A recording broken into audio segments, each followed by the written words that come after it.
There is a strong focus right now on finding temporary housing for people living in tents around the city of Portland. Advocates now have less than a month to find housing for dozens of people living in one specific encampment before the city forces them to move. News Center Maine's Hania Shivi has the latest.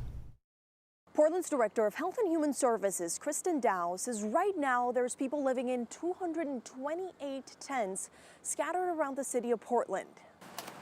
The focus is to find housing for those who live in the 54 tents that remain along the Fall River Parkway.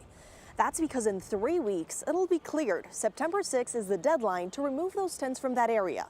The number of tents is down 10 from last week, which is why DHHS Director Kristen Dow says it's the best progress the encampment crisis response team has made in 1 week so far. Some city councilors question what else can be done while the clock is ticking, as it's a big lift to get everyone a place to stay before the September 6th deadline. Right now, I'm afraid we're going to blink, and in 3.5 weeks, we're going to be looking at the possibility of breaking up an encampment again, and that's not going to, we all know that's not going to result in anything other than people forming another encampment elsewhere. We have a crisis on our hands in our city, and that is not something that we as city staff take lightly.